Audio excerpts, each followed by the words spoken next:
మీ business ఏదైనా మీ ఊర్లో promotion చేయాలంటే అది సుమన్ టీవీతోనే సాధ్యం. ఇప్పుడే సంప్రదించండి.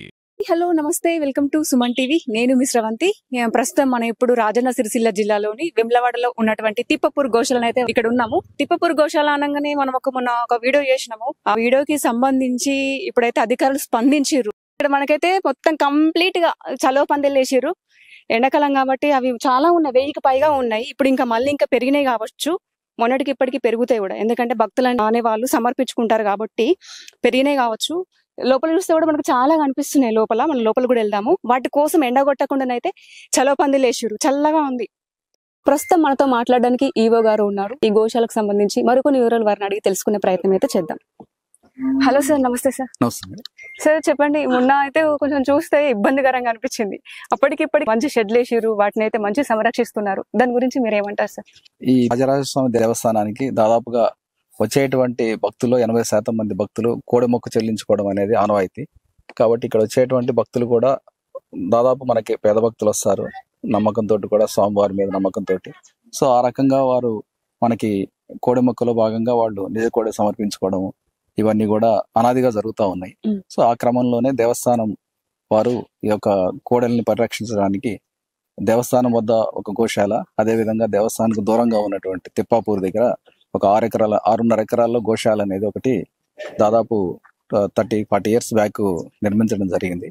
ఆ వచ్చేటువంటి గోవుల్ని మేము ఎప్పటికప్పుడు ప్రొసీజర్ ప్రకారంగానే వాటిల్ని మేము రైతులు ఇచ్చేటువంటి ఎవరైనా భక్తులు ఇచ్చేటువంటి భక్తులు కూడా మాకు ఇచ్చేటువంటి భక్తుల దగ్గర నుంచి వాళ్ళకి సరైన రసీదు ఇవ్వడము, అదే రకంగా మేము తీసుకోవడం, అదే రకంగా తీసుకున్న తర్వాత వాటిని సంరక్షించేటువంటి క్రమంలో మేము మాక్సిమం వాటికి కావలసినటువంటి ఆహారం కానివ్వండి, గ్రీన్ గ్రాస్ కానివ్వండి, తర్వాత ఇతరత్ర వరిగడ్డి కానివ్వండి, తర్వాత లెగ్మినియం, నాన్ లెగ్మినియం ఫుడ్, ఇదంతా కూడా మేము వాటికి ఎప్పటికప్పుడు అందుబాటులో ఉంచి వాటిని సంరక్షిస్తున్నాము.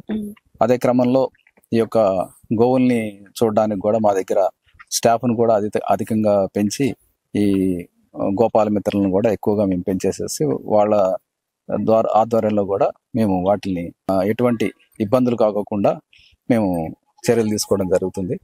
అదేవిధంగా మనకి ఎక్కువగా వచ్చేటువంటి పశువులు, గోవులు మగ బుల్ కౌస్ వస్తాయి. ఈ బుల్ కౌస్ రావడం వల్ల ఈ బుల్ కౌస్ని మేము ఎక్కువగా మనము వచ్చేటువంటివి యథావిధిగా మనం ఉంచుతూ వాటిల్ని ఇదివరలో మనం గోశాల ఫెడరేషన్ వాళ్ళకి అప్పచెప్పేవాళ్ళము, వారి ద్వారా రైతులకు పంచేవాళ్ళము. ఇప్పుడు అది మేము డిస్పెన్స్ చేసాము. సో ఆ క్రమంలో వీటన్నింటి కూడా మేము రక్షిస్తున్నాం. ఓకే సార్, ఇప్పుడు చాలా ఆవులు ఉన్నాయి ఇక్కడ. ఇప్పుడు మనం మొన్న ఒక వీడియో చేసినాం కాబట్టి చాలా మంది అడుగుతున్నారు, మాకు అడాప్ట్ చేయండి, మేము కూడా బాగా చూసుకుంటాం. ఎందుకంటే ఇప్పుడు ఇన్ని ఆవులు మీరు కూడా చూసుకోవాలంటే కూడా మీకు కూడా ఇబ్బంది. చాలా మంది అడుగుతున్నారు, అడాప్ట్ చేసుకుంటాం మేము. దాని గురించి మీరేమంటారు సార్? ఆ విషయంలో కూడా మేము ఇంతకు ముందు మా ఎండోమెంట్స్ డిపార్ట్మెంట్ వారికి మేము రాసాము.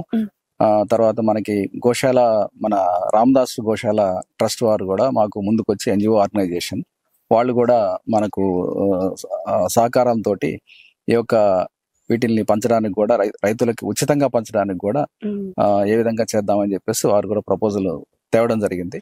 సో ఆ ప్రకారంగా వచ్చేటువంటి ప్రపోజల్ని కూడా మేము దాన్ని కమిషన్ మా ఎండోమెంట్స్ డిపార్ట్మెంట్ వారికి తెలిపి వారి యొక్క పర్మిషన్ రాగానే కూడా యాక్చువల్గా ఆ విషయంలో ముందు కమిటీని కూడా ఒకటి కాన్స్టిట్యూట్ చేయమన్నారు. అంటే మున్సిపల్ కమిషనర్, తర్వాత లోకల్ ఎంఆర్ఓ, తర్వాత లోకల్ ఉన్నటువంటి veterinary doctor, local station house officer, ఆ కమిటీ అండ్ ఎగ్జిక్యూటివ్ ఆఫీసర్, వీరందరి ప్రెజెన్స్ లో, ఆ కమిటీ ప్రెజెన్స్ లో వాటిల్ని రైతులకు ఉచితంగా డాక్యుమెంటేషన్ ద్వారా, అంటే రామదాస్ గోశాల ట్రస్ట్ వారు డాక్యుమెంటేషన్ అవన్నీ కూడా చేసి, అదేవిధంగా ఈ యొక్క రైతుకు పంచబోయే ముందు కూడా వాటికి ఇయర్ ట్యాగ్ కూడా వేసి, ఇయర్ ట్యాగ్ ద్వారా వాళ్ళకి పంచితే ఈ యొక్క గోవులు కూడా మనకు ఎటు మిస్యూజ్ కాకోకుండా ఇవన్నీ కూడా మనకు రక్షింపబడతాయని చెప్పేసి కూడా మాకు సూచించడం. సో ఆ రకంగా కమిషనర్ గారి వద్ద నుంచి ప్రపోజల్ రాగానే కూడా మేము ఎంత ప్రక్రియ చేపడతాం. ఓకే సార్, ఇప్పుడు 1000కి పైగానే ఉంటాయి. మొన్న వచ్చినప్పుడు 1000కి పైగా ఉంటాయని చెప్పి సార్ అన్నారు. ఇప్పుడు కూడా మళ్ళీ పెరిగినాయి కదా సార్. ఇక్కడ ఎంతమంది వర్క్ చేస్తున్నారు? ఎందుకంటే చాలా ఉండే, ఒక్కరిద్దరు చూసుకోవడం అంటే కూడా చాలా కష్టం. ఎంతమంది వర్క్ చేస్తున్నారు సార్? దాదాపు ఇక్కడ మనకి 20 మంది ప్రస్తుతానికి పనిచేస్తున్నారు. రీసెంట్ గా ఒక ఎన్జిఓ ఆర్గనైజేషన్ వారు సిద్దిపేట వెటర్నరీ కాలేజీ దగ్గర ట్రైనీస్ కూడా కొంతమంది ఒక 15-20 మందిని వారు కూడా ఫ్రీ ఆఫ్ సాలరీ ఏం లేకోకుండా ఫ్రీ ఆఫ్ దీని కింద వాళ్ళని కూడా డెప్యూట్ చేసి వాళ్ళకి కూడా ట్రైనింగ్ లాగా కూడా కండక్ట్ చేస్తా. అదే విధంగా వీటిని సంరక్షించడానికి కూడా అడిషనల్ మాకు ఇంకా వీటికి చూడడానికి కూడా ప్రతిపాదనలు ఉన్నాయి. అది కూడా మేము విత్ ఇన్ ఒక 1-2 days లోనే ఇంకా ఇంకొక 15 మందిని కూడా పెంచుకుంటూ ఎప్పటికప్పుడు వీటికి సరైన పోషణ అనేది అందించే విధంగా మేము చేస్తాం. ఇప్పుడు భక్తులు కూడా చాలా మంది మొక్కులు మొక్కుతారు, మేము కోడలాగాను ఇట్లా సమర్పించుకుంటామని చెప్పేసి. కొంతమంది ఏమో కొన్ని మంచి కోడలు తీసుకొస్తున్నారు, కొంతమంది ఏమో ఆ రోజు కూడా మీకు చెప్పిన నేను ఆల్రెడీ, కొంతమంది కొంచెం ఆరోగ్యం బాగాలేనివి మొక్కులు తీసుకోకపోతే గుడి మీద వదిలేసి వెళ్ళిపోతున్నారు. దాని గురించి మీరు ఏమంటున్నారు సార్? అంటే వాళ్ళకి ఏమైనా ఎక్స్ప్లెయిన్ చేస్తున్నారా? చెప్తున్నారు సార్ అన్నారు మేము ఆల్రెడీ మేము చెప్తున్నాము, బట్ వాళ్ళు వదిలేసి వెళ్ళిపోతున్నారు అని చెప్పేసి అంటున్నారు. ఆ విషయంలో మేము యాక్చువల్ గా అది ముందు నుంచి కూడా దాదాపు వచ్చేటువంటి భక్తుల్లో కొంతమంది భక్తులు యాక్చువల్ గా చిన్న కోడెలను జెర్సీ ఆవుల్ని తీసుకోమని చెప్పేసి మేము చెప్తున్నప్పటికి కూడా వారు ఏదో ఒక ప్రాంతంలో గుడికి ఉన్న దూర ప్రాంతాల్లో ఎక్కడ వదిలేయడం అది జరుగుతుంది. సో మున్సిపల్ వాళ్ళందరూ కూడా మళ్ళా, ఎందుకంటే గోశాల మావే పెద్దవి ఉన్నాయి కాబట్టి నియర్ బై గోశాలలు కూడా ఏం లేవు, దానివల్ల మళ్ళా మా దగ్గరికి రావడం జరుగుతుంది. సో దాన్ని కూడా ఇది చేయడానికి కూడా వాళ్ళకు కూడా మేము పాంప్లెట్స్ ద్వారా, అదే విధంగా అక్కడ ఫ్లెక్సిస్ దేవస్థానం వద్ద, దేవస్థానం చుట్టూ ప్రాంతాల్లో కూడా ఈ విధంగా ఉన్న గోవులు మాత్రమే దేవాలయానికి స్వామివారికి ఇవ్వండి, ఈ చిన్న గోవులను మాత్రం ఇవ్వద్దని కూడా మేము ప్రచారం చేయడం జరిగింది. సో దాని వల్ల కూడా కొంత తగ్గినప్పటికి కూడా ఇంకా కొంత ఆ ప్రాబ్లం ఉంది. సో ఇంకా కూడా దీని మీద ఇంకా పటిష్టంగా చర్యలు తీసుకున్నాం. ఓకే సార్, ఇప్పుడైతే ఇక్కడ వాటికి ఇంప్రూవ్ అయినాయి. మొన్న కొంచెం బక్కజిక్కిపోయినా కానీ ఇప్పుడైతే కొంచెం మంచిగా బలంగా మంచిగా కనిపిస్తున్నాయి, మంచిగా అనిపిస్తుంది సార్. ఇప్పుడు కొంచెం చర్యలు తీసుకున్నారు కాబట్టి, తడకలేసి తర్వాత వాటిని చర్యలు తీసుకొని మంచిగా చూసుకుంటున్నారు కాబట్టి చాలా హ్యాపీగా అనిపిస్తుంది sir. Sir thank you sir. మొన్ననే ఈనిందట, చిన్న ఉంది చూడండి, ఇది చల్లగా ఉండేసరికి ఇక్కడ మంచిగా సేద తీరుతుంది. ఇక్కడ చాలా లోడ్ వచ్చింది. ఈ తౌడు కూడా వాటర్ లో అయితే కలిపేసి పెడతారు, ఎందుకంటే ఇప్పుడు కొంచెం అవి యాక్టివ్ కూడా ఉన్నాయి. పచ్చిగడ్డి కూడా పెడుతున్నారు, పల్లి పెసర, పల్లి పిండి, ఆ తర్వాత తౌడు, ఇంకా చాలా రకాలు అయితే పెడుతున్నారు. ఇవి కూడా పోషణలో మాత్రం చాలా మంచిగా ఉన్నాయి. అధికారులు స్పందించి దీని మీద కొంచెం చర్యలు తీసుకుంటున్నారు కాబట్టి నాకైతే కొంచెం మంచిగా అనిపిస్తుంది. చూడండి ఇక్కడ కూడా మనకి ఒక వాటర్ పైప్ అయితే కనిపిస్తుంది. వాటర్ ఇళ్ళనే మొత్తం తౌడు, తర్వాత పల్లి పిండి, ఇంకా మిగతా అన్ని రకాల వాటికి కావాల్సిన పోషణకు సంబంధించిన అన్ని రకాలు అయితే కలిపి ఇంట్లో వేస్తే విడిచిపెడితే అవి అయితే ఇక్కడికి వచ్చి అయితే తింటాయంట.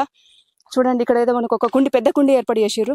అలాగే అక్కడొకటి కూడా కుండి కూడా మనకు కనిపిస్తూ ఉన్నాయి, ఎందుకంటే అవి ఏ టైంలో వచ్చి తాగుతాయో తెలియదు కాబట్టి ఎక్కడ వాటికి అక్కడనైతే కొంచెం కుండీలు కూడా ఏర్పాటు చేసిర్రు. ఇక్కడ కూడా చలువ పందిలు అయితే వేసిర్రు, మొత్తం చల్లగా ఉంది. ఎక్కడ కూడా ఎండ లేకుండానైతే చాలా చల్లగా ఉంది. చాలా ఆవులు అయితే మంచిగా నీడకైతే ఉన్నాయి, చాలా చల్లగా ఉంది. వీటి బాడీ కూడా ముట్టుకున్నా కూడా చాలా చల్లగా ఉంది.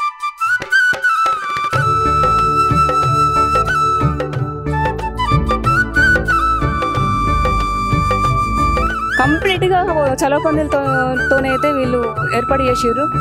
చాలా చల్లగా మంచిగా సేద తీరుతున్నాయి. ఇక్కడైతే చాలా ఉన్నాయి చూడండి, లేగదూడలు కానీ, ఆవులు కానీ, ఇంకా వేరే జాతికి సంబంధించినవి కూడా ఉన్నాయి. ఇక్కడ చాలా రకాల ఆవులు మనకైతే ఇక్కడికి వస్తే కనిపిస్తూ ఉంటాయి.